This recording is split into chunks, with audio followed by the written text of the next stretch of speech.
So, hi, Tomer. Thank you so much for being here. Hi, Vicki. Thank you for having me. So, can we start with you please give an introduction to yourself, your business, and what you sell? Yes, my name is Tomer Hen. I'm the co-founder of a brand called Switch. It's a supplement brand. Our flagship product is called Kill Switch. It's a hot cocoa sleep formula that helps you sleep like you're dead.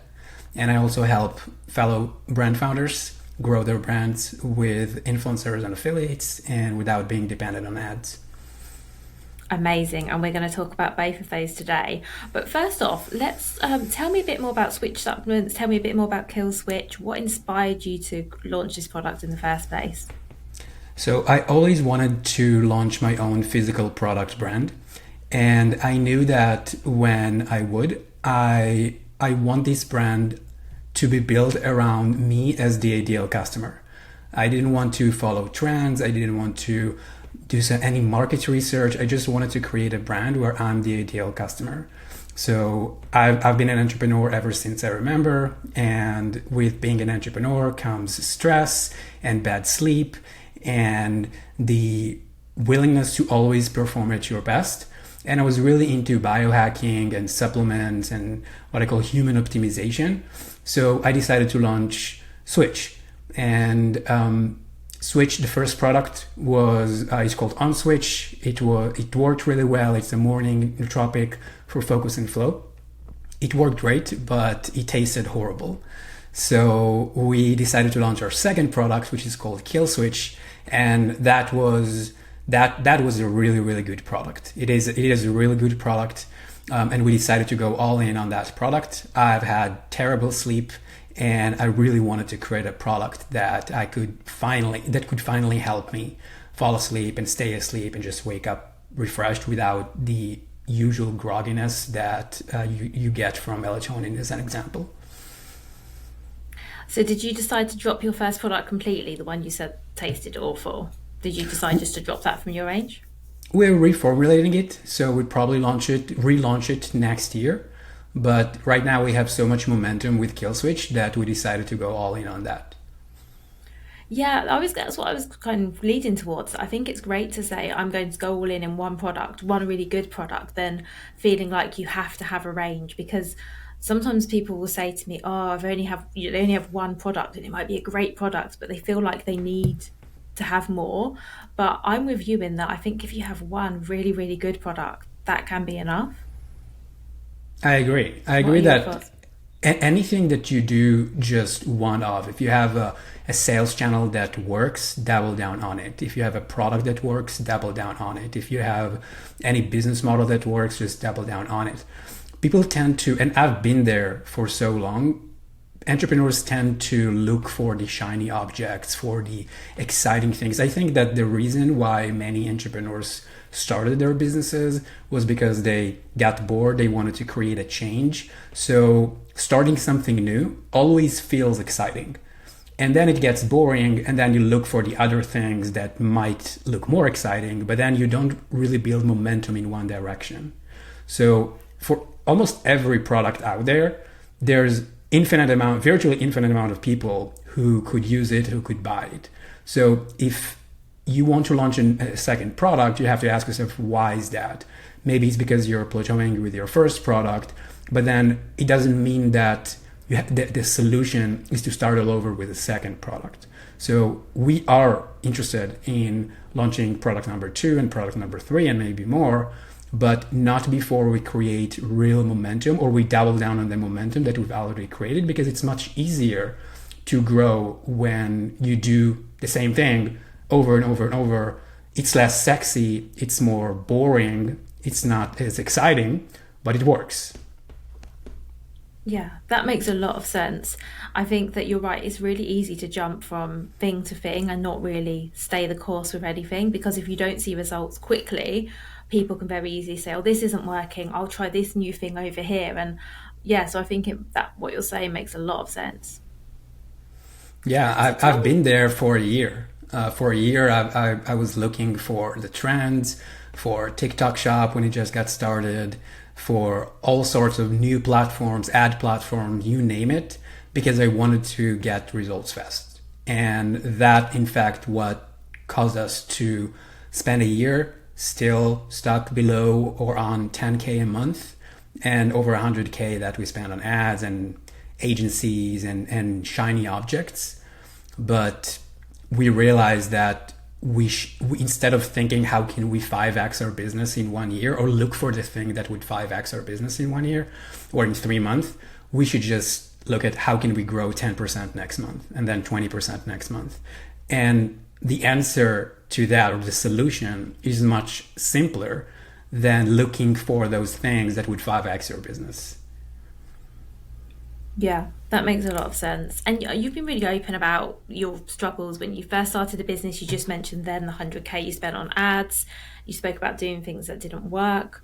So, what do you think went wrong at that stage, and what have you learned from that? So for years, I've helped brand founders and big businesses scale their businesses with influencers and affiliates.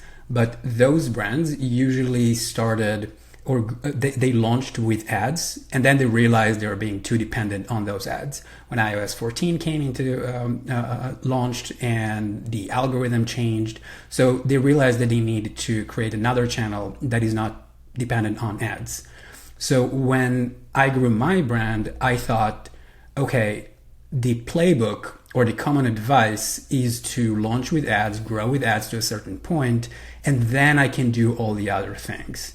So even though I had my own system, I thought that my brand was too small to launch with it, to grow with it. And that was the mistake. So I hired agencies and we ran ads and I tried to follow the common advice, but launching a brand with ads, now that I see it, and I see it with so many other brand founders, nowadays launching a brand with ads is the most inefficient way to grow, because you don't really have any momentum, you don't have any social proof, there's a ton of competition.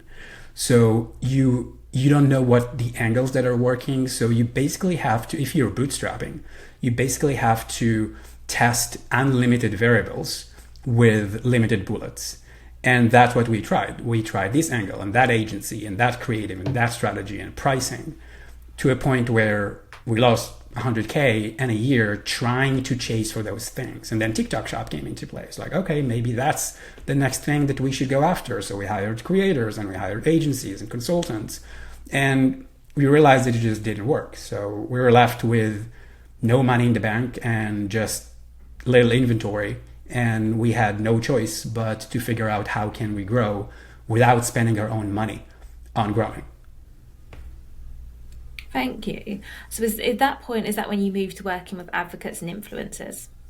Right. I said, let's just follow the playbook that I've helped brand make millions with, bigger brands, and let's test if it can help my brand get from 10K to 15K and 20K and 30K. So we only had some inventory. We didn't have any cash. So we started looking for the influencers that our ideal customers truly trust. And we built relationships with them and we sent them our product. And through those relationships, many of them loved our product and posted about it. They haven't charged us anything because we built a non-transactional relationship with them. We haven't asked them to promote us.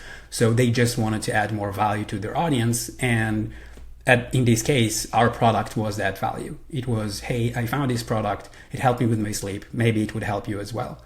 And that drove new customers. We got more followers. We got more leads. And speaking of compounding, we, instead of thinking, how can we just get more, we looked at the customers that we already had and the leads that we already got and the followers. Even though we had 142 followers and we had just a few customers, we doubled down on these relationships. So we collected reviews and then we posted those reviews, and then more influencers saw those reviews, and it helped us attract more and more influencers. And that's how, after being stuck at 10K for a year, within 3 months we grew to over 30K, and then 3 months later more than 60K, and we haven't spent a dime on ads at that time. That's amazing. So let's talk about influencers first. So how do you go about finding influencers, and what is it you do to build such a good relationship with them? Because you mentioned relationships a lot, and that seems to be key. So what are some of the, so first let's start with how you find them, and then what are some of the things you do to make a real connection with them? So first, I always say that there are two types of influencers. We have entertainers, which is the vast majority of influencers, and we have advocates. Entertainers care about growing their audience. They create entertaining content that people love to consume and engage on. This is why you see them. They usually pop up in the algorithm because that's what they do best. They get they get many likes. They have the biggest accounts. They get many comments.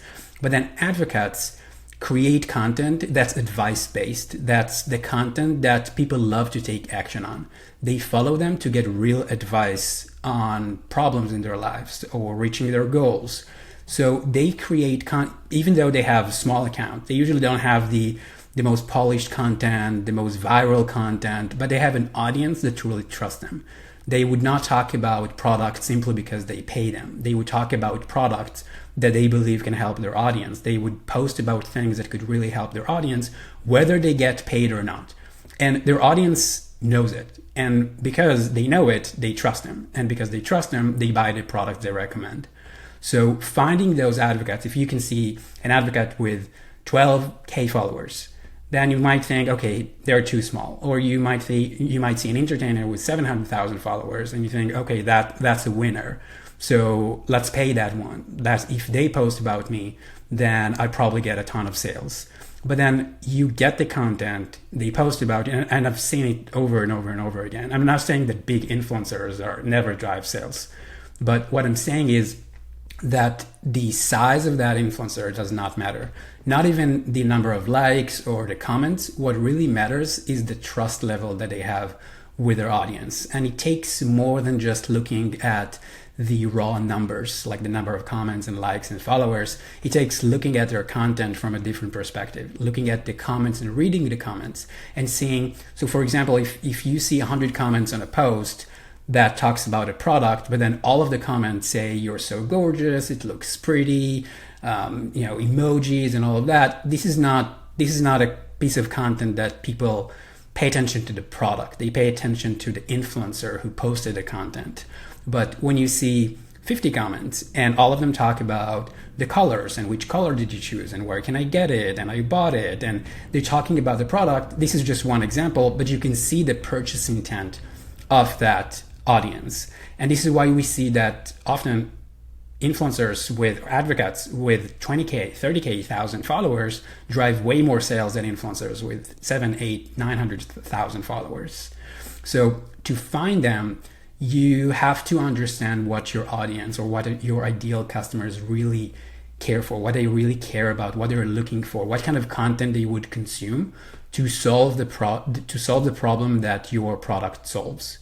And for us, we do it in two ways, the technical aspect of it, of finding them. We created an AI agent that basically automates the entire funnel. It basically takes the system, the methodology that we have done for years manually with virtual assistants or just doing it ourselves, and we put it into an AI agent that finds the influencers, reaches out to them, follows up, and activate them, so builds these relationships. But it can be done manually, it just takes a bit more time. I would say that half of my clients use the AI agent, half of them use virtual assistant, or they do it by themselves. But it does take some legwork. But once you found 20, 30, 40 advocates that are ideal for your brand, it's much easier to find hundreds and thousands of them, really. Okay, so it sounds like it makes more sense to work with a small number of really trusted advocates who are going to be good ambassadors for your brand, who have an audience who trusts them, who engage with them, they engage back. Actually, something that I've seen with some people that I follow is there are those who might post something and get lots of comments, but then there are those who post something and they're in the comments, so they're replying and they're giving feedback and they're answering people's questions. I guess those are the kind of people that you're looking for, the ones where it feels like they've got an actual connection with their followers. Correct. That they actually have a community that follows them, trusts their advice. They're not there to consume the content. They're there to take action from that content. This is why they don't really care if their videos are not as edited. Some of our best performing posts are simply text-based posts with an image that they took from a website. But when that advocate says, hey, I tried it, I liked it, maybe you like it as well, that's enough for their audience to say, let me check these out. Let me look at it. Let me look at their website. They follow your page. They go on Amazon. They search for you on Google, and they buy the product. So for a founder listening, let's say they're going to be doing this all manually and they find some influencers and they think, yes, these look like people I'd like to work with. What's the next steps then? What would you then do in terms of how to approach them and how to start that relationship? So my approach is that we always build non-transactional relationships first, because when you start with, hey, I have a product, would you like to promote it? Then it feels like you're trying to sell them on that opportunity. So influencers try to sell their product and they reply with, I only do paid promotions, and they send you their rate cards. This is why we don't ask for anything, but we offer them to try our product for free. So we show them, we position our product as the added value that they can add to their audience. And if they like it, then we nurture that relationship. We ask for feedback. We follow up. We check in a way that doesn't seem like we try to get the post from them, because we know that when you choose the right advocates, they will post about it even without you asking for it, because this is what they do. They're looking for more ways to help their audience. So when you position your product as one of those ways, they simply do it. So once they posted about us, this is where we offer them to join our affiliate army. So we say, hey, you already posted about us. Why won't you get compensated? And get compensated, and your audience can also get a discount. But we don't start with it. This is where most brands start with. They start with, hey, I have a product. Would you like to promote it as an affiliate, or get my free product and post about it? But then think about it. If your product costs $100 or $50, then what kind of influencer would post about a product that they've never tried, or agree to post about a product that they haven't tried just to get it for free? If it costs $50 or $60, these are not the influencers that really value their audience, because the trust is not really there. So offering a free product in exchange for a post would get you guaranteed post. But if sales are what you're looking for, then you don't want the influencers who would post about any product just to get it for free, or not even a product just to get paid, $200, $300, $500, or any amount really. When my number one rule is that we do not negotiate with influencers. So when I reach out to an influencer and they reply back with a rate card, it shows me that they would talk about any product for the right amount. And these are not the influencers that I want. I want influencers who would talk about products simply because they believe in them and they believe that it can help their audience as well. That makes a lot of sense. And I guess by sending them the product to try, first of all, if they choose to post about it, then you know that they like the product. They're happy to endorse the product for no fee. So therefore, presumably when they join the affiliate program, if they join that, they're going to work hard because one, they like the product, and two, now they're getting compensated for it. Correct. And how does your affiliate program work? That might be useful for people to hear, because I don't know of many brands that have them. Maybe lots of brands do have them and I just don't know. But how does that work for you and for the influencers? So we created an affiliate offer that's a win-win-win. It's a win for the affiliate or the influencer. They get a cut of the sale. It's a win for us because we get customers at a predictable CPA that works for us. And it's a win for their audience because they heard about a new product and they can also get it at a small discount. That makes a lot of sense. So like you say, so everyone's winning there. So for anyone listening who's maybe running ads and they're listening to us chatting and they're thinking, okay, maybe this is something I could try, how much time and effort should they expect to put into starting and building these kinds of relationships with influencers? I would say no more than 1 hour a day at max. I always like to start doing things myself before I delegate it to someone else. So my recommendations, if you're the founder of the brand, you know your product better than anyone else. You know your audience better than anyone else. So I'd highly encourage you to build those relationships with influencers for the first week or two. Once you get a grip on it, this is where you can delegate it to a virtual assistant for $7, $8, $9 an hour and scale it up.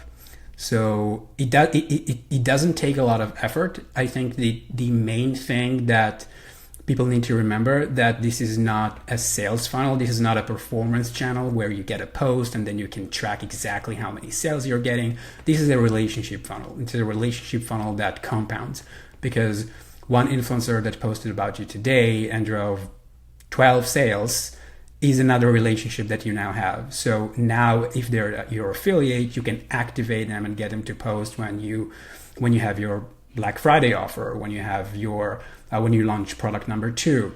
So it's not about, hey, I need to reach out to a certain amount of influencers to get a certain amount of sales. It's how many relationships I can build, and then how do I double down on these relationships. So the effort is really just being okay with the fact that for the first few weeks, you would not expect any results.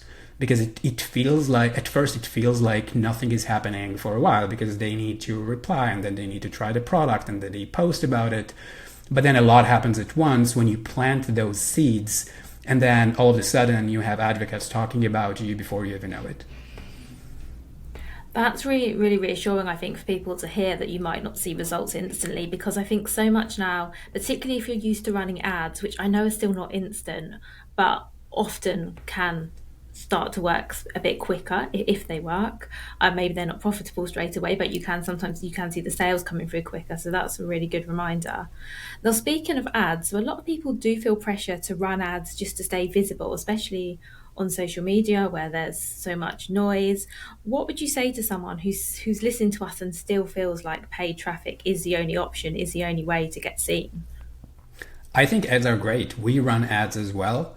I just don't think that a brand should be dependent on ads, because one day that algorithm can change. One day you have something in the algorithm or a new policy. Just look at what happened in January for many health and wellness brands in Meta. So if 70% or 80% of your sales come from one entity, you're basically dependent on that entity. So I think that ads are great to supplement the organic flywheel that you're building. So just to give you an example, when you work with influencers and they post about you and they tag your account and people are checking your profile and they visit your website, then ads can be a great tool to retarget or to remarket to those people. So you're not starting from scratch. Or even if you run ads and then people check out your Instagram profile and they see all these people raving about your product and all these influencers raving about your product, and the beauty of it is that it doesn't look like sponsored posts. It doesn't look like scripted videos. So people can sense that these testimonials are 100% authentic because they are 100% authentic. So when you run ads, it helps elevate the organic flywheel that you have, and vice versa. That makes a lot of sense. And I think for a lot of us, particularly if it's something that's more considered purchase, perhaps slightly higher priced, you do need to see something more than once in more than one place before you make a purchase. I think very few of us now just see one post or one ad and go, oh, I'll buy that. I think you often need more touch points than that, don't you? Right. So creating that awareness, that first awareness, is very expensive with ads. But if you create awareness for cheap or for free, for the cost of just free products, then converting that audience into customers is much easier and more efficient when you have ads. And I can also tell you that our most profitable ads nowadays are pieces of content that our influencers created that we run as ads. So our ads don't even look like ads. They look like pieces of content that random people posted, and it even shows as the influencer has posted it. So it looks 100% authentic and it doesn't look like an ad, and this is why it works. So we don't need to figure out what pieces of content would work or coming up with a ton of creatives. Once we have an influencer video or a story or a post that worked well and drove sales, we simply put some ad budget behind it so it gets more reach. So now we only spend money on creatives that are proven to drive sales. Oh, that makes a lot of sense. So I know you've helped a lot of brands replicate the same approach that you've taken now. So are there any common patterns or traits you see in ones that succeed, in the brands that follow your advice and do really well? Yeah, again, the number one thing is my most successful clients understood that this is not, which sounds counterintuitive, intuitive, but this is not a performance channel. You don't track, I sent X number of packages this month and I got X number of sales this month. I always say that if Kim Kardashian posts about your product tomorrow, you would see the uptick in sales, even if she doesn't use an affiliate link, right? Because people are looking for your product, they heard your name, they search on Google, on Amazon, they go to retailers and they buy the product. It works the same way with an influencer who's got 10,000 followers. The principles of social proof and word of mouth are universal, but it's very hard to measure when you have 10 influencers with 10, 20, 50,000 followers. If you're a bigger brand, if you're a brand that has zero sales, you would see the uptick in sales. You would suddenly see sales coming up out of nowhere. But my most successful clients understand that the more people say good things about your product to more people, the more people want to buy it. Even if you can't track it, this is how humans are buying, and this is how they've been buying for forever. So influencers really help you hack word of mouth. And then when we sprinkle that with an affiliate offer, this is where A, we can track the sales, B, we can incentivize all parties to keep building that flywheel for us. But we win the moment they posted about us and said, hey, I like this product. Here is their Instagram, or even not that's their name. So we know that more people now have a positive opinion about our product. That's enough. That makes a lot of sense. Thank you. And of course, thank you so much for everything that you've shared. I'm going to put links to everywhere people can find you in the show notes for the episode. I've got one final question before we finish, if that's okay. And that would be, what would your number one piece of advice be for other product founders? Ooh. I would say that the fastest way to get results is to stop chasing the fastest way to get results. Just start doing the boring things over and over. It feels exciting at first. If you start anything new, it will get boring, and that's okay. Just keep compounding that. You don't need to go from one shiny object to another, one strategy to another. If you already have some momentum, even if it feels small and slow, it will compound over time. Every customer, every lead, every follower, every like and comment can become the next piece that will help you get more customers. And every customer can become your raving fan that would leave a review, and that review can become your next best ad, and that review can attract more influencers. So you see how that all compounds, but it's not sexy. It's boring, but it can be systematized. You don't have to do it all yourself, but just that mentality of doubling down on the small wins that you have and get every day, this is how you compound it as fast as possible.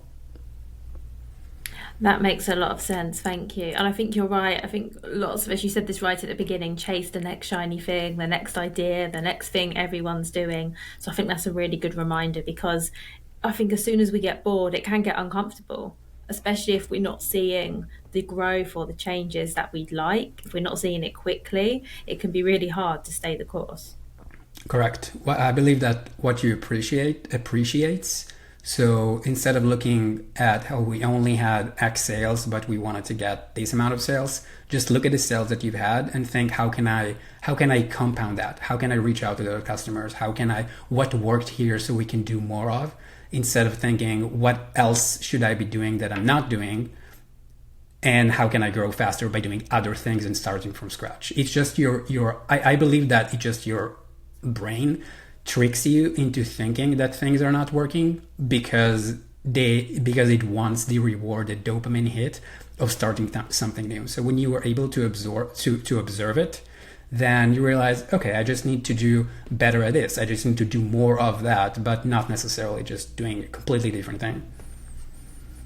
That makes sense. And I appreciate I said that was the last question, so hopefully you'll forgive me, but you've spoken a lot about compounding on what you have. Is there anything that you do for your customers to keep your customers coming back to you? Because of course, once someone's bought from you once, they're in your ecosystem, or however you want to word it. Is there anything you do there to just keep them coming back to you? Absolutely. So obviously a good product is the number one thing. Nothing would help a bad product. but we treat our customers like most brands want. So we always surprise our subscribers with free gifts. We always email each and every customer individually. We have someone who emails all of our customers when they purchase once and twice, and we thank them and we ask for their feedback. We don't ask for reviews. We just show our gratitude, we show our appreciation, and we ask if they need any help, if they have any questions. And that goes a long way with our customers. We every day we get customers who reply and they say it's not every day that a CEO of a company or a company reaches out personally. And I believe that in the world of AI and automations and scale, personal gets all the attention. People really remember that. So the next time they think about replacing your product or looking at a competitor, they already feel something for you, not just for the product, but for the brand and the people behind it. Yeah, that makes sense. And that is really rare. I mean, I can't remember the last time I got a personalized note or an email, unless it was from a very small bag. You buy on Etsy, you expect maybe you get a little note of the package or something, or a personalized email. But bigger companies, they just don't do that. And I think you're right. It's a nice way to make people loyal to you, to care about you, to feel like there's a connection with your brand. I think that's really nice. Yeah, and then they talk about it with other people, and then you build that flywheel and you get more word of mouth. It's not just so most brands are looking at I need to get customers to buy more.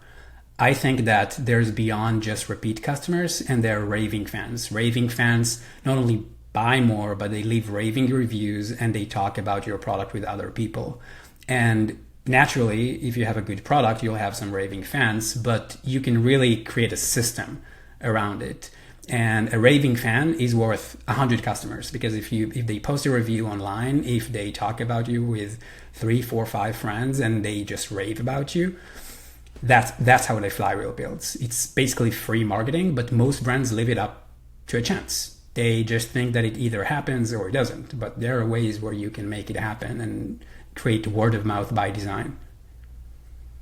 I really like that. I really like what you said, particularly about asking for feedback rather than asking for reviews, because I think it feels much more personal to reply to an email and say, I like this or I didn't like that, because leaving a review somehow feels like more effort than clicking reply to an Exactly. email. I know it's not many more steps, but there's something psychological there. I'm not sure what it is. It is a difference. Absolutely. Just go for the easiest yes. Don't ask for anything besides showing that you really care for their opinion. And if it's positive, then you can ask for a review. But first, just show that you truly care about them, and that's the essence of every business and brand. Just taking good care of your customers, and they will take care of you. Well, thank you so, so much for everything you've shared. I have learned a lot from you. I'm sure that everyone else has as well. Hopefully, people are also inspired to try doing something new in their business, and perhaps try some of the things that you're doing to sort of engage with their customers and get some influencers on board. So, thank you so much again for being here. Thank you so much, Vicky, for having me, and thank you everyone who listened or watched the video.